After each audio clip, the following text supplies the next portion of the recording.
everyone, and welcome back to our ghost stories series. This is Miss Mallory coming to you from the Jackson County Public Library in Ripley, and my U.S. ghost story this time is going to be the legend of the Bell Witch.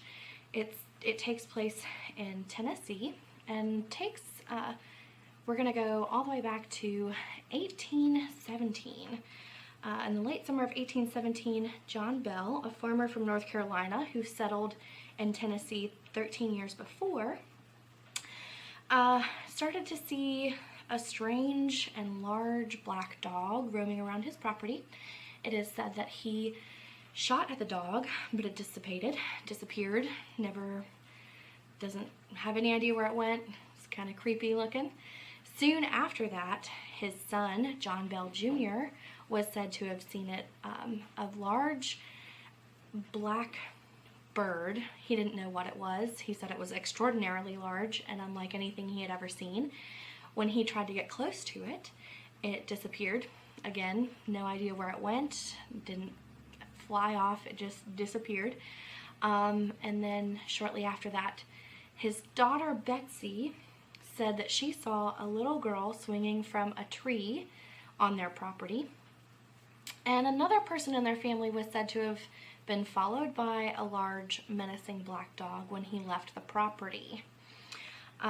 So that was pretty creepy in itself, but soon after that, reportedly, they started hearing things in their house. So they started hearing things gnawing on their bed frames, like on their bedposts. They heard chains being dragged throughout the house, rocks being dropped and thrown throughout their house, and later it was said that they heard choking and like gurgling sounds. They also heard dogs fighting, though they didn't have any dogs on the property. The family was terrified but kept the problem to themselves for about a year. I guess things then got unbearable for them. So John Bell decided to invite one of his friends over to make sure nothing was really, was it just them? Were they crazy? His friend experienced the same things. So he said that more people should know about it, and apparently a committee was formed and an investigation started. So shortly after all of that began, the entity began drawing a lot of attention, and so people used to come from all around to see what was happening, to see how things were happening to this family, to see if they would experience anything, and they did. They sure did. Before long, the unseen force had gained enough strength that it could talk. So once they discovered it could talk, they asked who it was and what they wanted. And at first it gave different identities. At one point it said something that it had been disturbed. It was part of an ancient Native American burial ground. Later it said that it was the witch of a neighbor woman named Kate Batts. That, from that instance and then on, it was known as the Bell Witch, and her name was Kate. It seemed that she had two main reasons for visiting the Bell home. Her first reason, she said, was to kill John Bell. There was never any reason given as to why she wanted to kill him. Just that was her reason. She wanted to do that, so she would.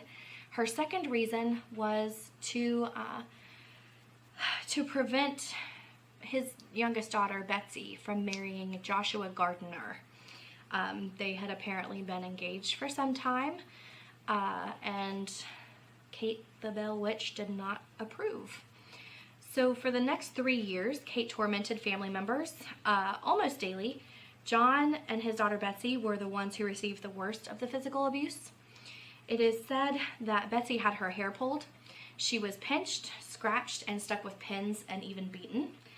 And John began suffering from spells of swelling of the throat and often had the feeling of a stick being stuck sideways in his throat. Shortly after that, his face began twitching and jerking, and it is said that Kate was blasting him with hexes and spells. and curses at that time. So clearly John Bell became weaker and weaker as time went on. She was becoming well known and drew large crowds of people, and she seemed extremely intelligent in many things. Her favorite things to do were to discuss religious opinions with people. At one point, somebody had asked her about 2 separate sermons being held 13 miles apart, and she recited both of them, which is pretty crazy to me. She would also visit if you came to ask her about gossip in the town of a certain person, or maybe a town miles away. She would go, she would leave for an amount of time and come back with gossip of that person, what was happening in the town, what they were doing, any exciting news or just boring news, I guess. And that went on, like I said, for 3 years. People were thrilled to come and seek her out and test her, and it happened quite often, and she passed every test. Let me see here. On December 20th in 1820, Kate finally accomplished her mission, one mission at least.